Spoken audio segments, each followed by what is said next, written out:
Hey everyone, this is me GM और मुझे उम्मीद है कि आपकी गार्डनिंग बहुत ही अच्छी चल रही होगी। मैं आप सबको वेलकम करता हूं अपने बोनसाई चैनल में। मेरे सामने एक बहुत ही खूबसूरत फ़ाइकस का दरख्त आपको नज़र आ रहा होगा। ये देखें कितना बड़ा दरख्त है। ये ऑलमोस्ट 11-12 फीट का एक बहुत बड़ा दरख्त है और ये मेरे लॉन में, या आप यूँ कहें कि मेरे सहन के अंदर ये है। बहुत पुराना दरख्त है और इस पे हमने एयर लेयरिंग की थी। ये फ़ाइकस का बेसिकली फ़ाइकस रेट्यूसा वैरायटी है। आज हम आपसे डिस्कस करेंगे कि आप इसके ऊपर एयर लेयर कैसे कर सकते हैं, कब कर सकते हैं, और जो आपने एयर लेयर किया हो पार्ट, उसे हमने किस तरह गमले के अंदर शिफ्ट करना है। तो ये देखिए जी, ये पोर्शन है जो हमने ऑलरेडी इसके ऊपर एयर लेयरिंग की थी।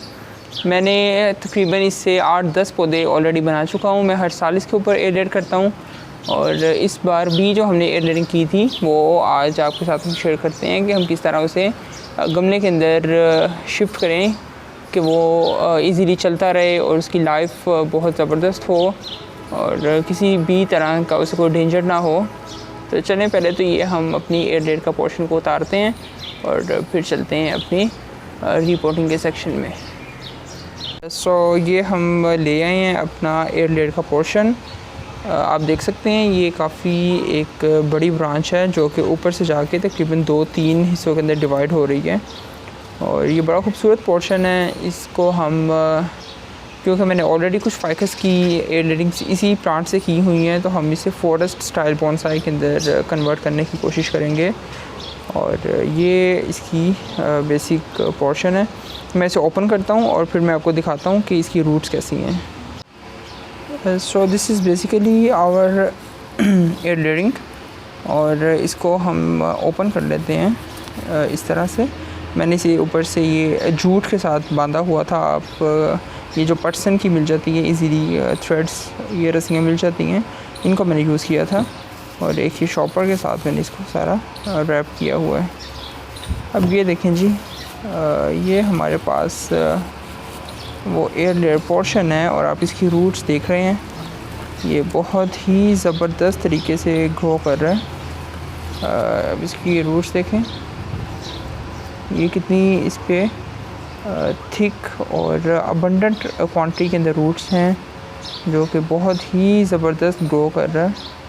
ऑल्दो कि मैं इसे शिफ्ट करते हुए काफ़ी लेट हो चुका हूँ। मैंने काफ़ी देर कर दी है इसे शिफ्ट करने में।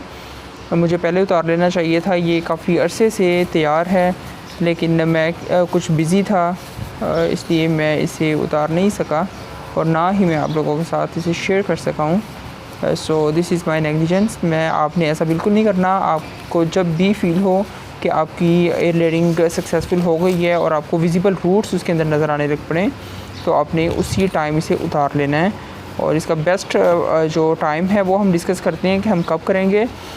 तो बेसिकली मैंने इसे फरवरी के मंथ में किया था एयर लेयर, जो कि स्प्रिंग सीज़न था, और तकरीबन 10 से 15 दिन या हार्डली 20 दिन के बाद ये एयर लेयरिंग बिल्कुल रेडी हो चुकी थी।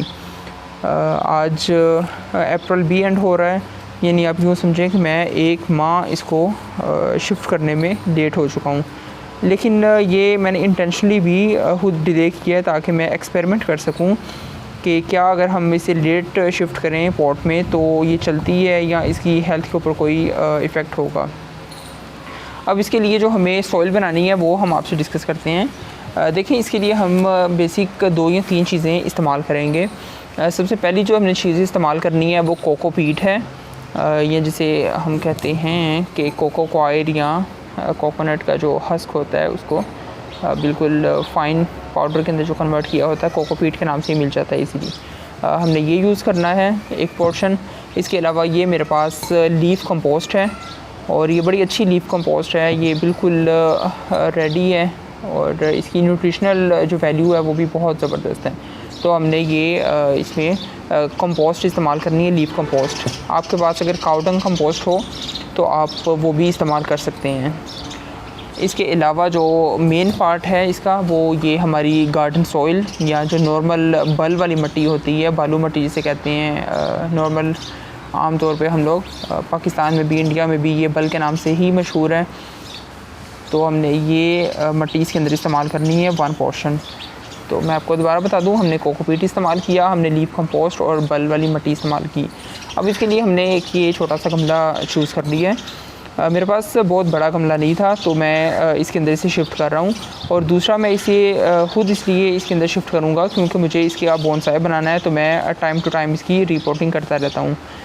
तो आपके पास अगर कोई बड़ा गमला है तो आप उसे उसमें भी लगा सकते हैं, बल्कि इसकी जो ग्रोथ है वो बड़े गमले के अंदर बहुत ही अच्छी होगी। अच्छा, मैं आपको दिखाता हूँ, ये एक प्लांट पड़ा है फाइकस का, ये वाला। ये भी बेसिकली इसी दरख्त में से मैंने एयरलेड किया था और इसी सीज़न मैंने इसे भी इसके साथ ही एयरलेडिंग की थी।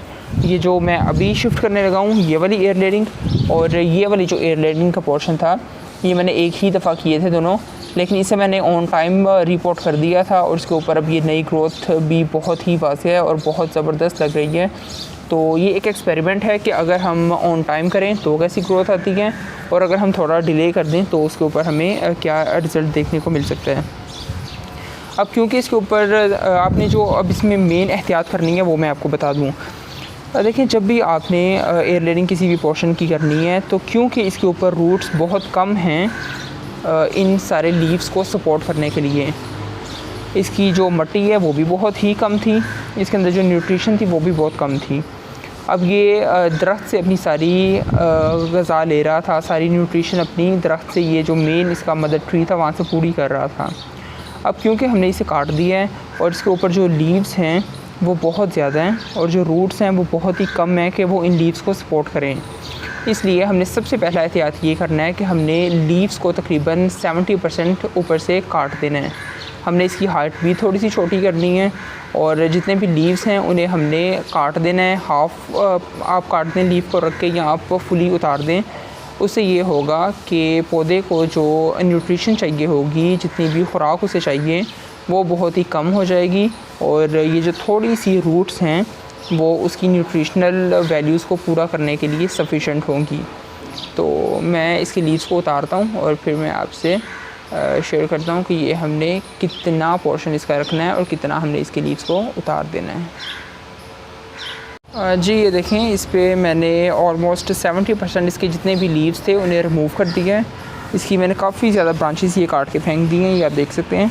मैंने इसका सारा फोलिएज कम कर दिया है, जितनी भी न्यू ग्रोथ थी मैंने वो भी ऊपर से उतार दी है, विदाउट वरिंग कि ये ग्रो करेगा कि नहीं ग्रो करेगा, क्योंकि मुझे पता है कि अगर इसके ऊपर लीव्स कम होंगे तब ही इसके चलने के चांसेस ज़्यादा हैं। तो अब ये देखें, मैंने जितने भी लीव्स थे उन्हें मैंने हाफ़ ऊपर से हाफ़ मैंने कट कर दिया है। जब ये लीव्स हाफ़ हो जाएंगे तो इनकी जो ज़रूरत होगी न्यूट्रिशन के लिए वो भी कम हो जाएगी ऑब्वियसली। जब वो भी कम हो जाएगी और नीचे से मैंने, ये मज़े की बात है, कुछ मैंने ब्रांचेस भी काट दी हैं, ये देख रहे हैं आप, ये मैंने बिल्कुल नीचे वाली कुछ ब्रांचेस जो कि मुझे नहीं चाहिए थी मैंने वो भी काट दी हैं। इवन मैं ये जो एक छोटी सी ब्रांच है इसे भी रिमूव कर दूँगा, ये छोटी छोटी ब्रांचेस को मैं भी रिमूव कर दूँगा लगाने के बाद। तो अब इसकी हम सॉइल बनाने की तरफ चलते हैं कि इसकी हमने सॉइल किस तरह बनानी है और इसे जल्दी जल्दी हम इसे रिपोर्ट करते हैं। देखें जी, हमने करना ये है कि हमने तकरीबन 2 पार्ट बल वाली मिट्टी, ये जो मिट्टी है बल वाली, इसको हमने 2 पार्ट ले लेने हैं। ये थोड़ा सा मुझे चाहिए इसलिए मैं अपने हाथ से ही ले लेता हूँ इसे, इसको कोई प्रॉब्लम नहीं है। लेकिन इसको लगा रखने से पहले आपने एक एहतियात ये करनी है कि आपने नीचे जो ड्रेनेज होल है उसके अंदर एक इस तरह का कोई भी पेबल लेके या कोई भी गमले का एक टुकड़ा लेके आपने ये नीचे रख लेना है ड्रेनेज के लिए। अब आपने क्या करना है कि हमने एक पार्ट मिट्टी का लिया, ये हमने सेकंड पार्ट एक और मिट्टी का ले लिया, जस्ट लाइक दिस, और इसके अंदर हमने अब बाकी अपनी चीज़ें मिलानी है। बाकी चीज़ों के अंदर एक तो हमने ये मिलानी है कंपोस्ट का हमने एक पार्ट लिया और थोड़ी सी हमने इससे ऊपर ले ली और एक ही पार्ट हमने इस कोकोपीट का ले लिया। अच्छा, अब कोकोपीट बिल्कुल ऑप्शनल है, आप खाली चाहें बल्कि आप कंपोस्ट भी स्किप कर सकते हैं। अगर आप खाली चाहें कि मैं बल के अंदर लगाना चाह रहा हूँ तो आप खाली बल में भी लगा सकते हैं, लेकिन मैंने कोकोपीट इसलिए यूज़ की क्योंकि ये ऑलरेडी इसके अंदर मॉइस्चर काफ़ी ज़्यादा ड्राई हो चुका था। तो कोकोपीट मॉइस्चर को एक तो अपने अंदर होल्ड करके रखती है, जब उसके अंदर कोकोपीट का पोर्शन होगा तो पानी उसके अंदर ज़्यादा देर स्टे करेगा। और कंपोस्ट मैंने इसलिए ऐड की कि कंपोस्ट उसको नाइट्रोजन देगी, उसके बाद पोटेशियम इसके अंदर बड़ा अच्छा होता है और जिंक बड़ी अच्छी क्वांटिटी के अंदर होता है लीफ कंपोस्ट में। ये सब चीज़ें जब इसे मिलेंगी तो तब भी इसकी ग्रोथ काफ़ी ज़्यादा बूस्ट हो जाएगी। अभी देखें मट्टी के अंदर ये छोटे छोटे ये ईंट के टुकड़े आ रहे हैं जो कि मैंने सेंस कर लिए तो निकाल दिए हैं। अब इस तरह आपने अपनी सारी सॉइल को अच्छे तरीके से मिक्स कर लेना है, just like this, right. Disturb किए बगैर, रूट बॉल इसका बिल्कुल डिस्टर्ब किए बगैर हमने इसको इसके अंदर से रख देना है। जब हम इसको ये बिल्कुल इस जगह पे फिट कर देंगे, हल्का सा इसे हम दबाएंगे हाथ से और जितनी भी अपनी सॉइल है वो सारी इसके अंदर अब हम ऐड कर देंगे। स्टार्टिंग फ्रॉम द साइड्स, इसकी साइड्स पे पहले हम ऐड करेंगे सॉइल को। इस तरह हमें इसकी सॉइल को सारा साइड पे दबा देना है हल्का हल्का अपने हाथ के साथ। अब इस तरह से हमने रीपोर्ट करने के बाद पानी दे देना है। और पानी देने के बाद जो हमने एक एहतियात लाजमी करनी है वो ये कि हमने इस न्यूली रिपोर्टेड एयर लेयरिंग को छाँव के अंदर रखना है, बिल्कुल शेडी प्लेस के अंदर या ऐसी जगह पे जहाँ पे सूरज की रोशनी डायरेक्टली बिल्कुल भी ना आती हो। ऐसी जगह पे रखने के बाद हमने जब देखना है कि इसके ऊपर न्यू लीव्स आ रहे हैं या न्यू ग्रोथ शुरू हो रही है, तब हम इसे आहिस्ता आहिस्ता सनी स्पॉट्स की तरफ या सूरज की रोशनी की तरफ शिफ्ट कर सकते हैं। तो जब भी ये अपनी न्यू ग्रोथ शुरू करेगा और अपनी ये इसके ऊपर साइंस आएंगे एक न्यू लाइफ के, तो मैं आपके साथ वो भी लाजमी शेयर करूँगा। आप चैनल को सब्सक्राइब लाजमी कर दें और बेल आइकन को भी लाजमी प्रेस कर दीजिएगा, दूसरों के साथ शेयर करें और कमेंट सेक्शन में मुझे लाजमी बताइएगा अगर आपने कोई एयर लेयरिंग की या आपने आज कल में उसे शिफ्ट किया है तो। So stay tuned and keep gardening. Thank you so much.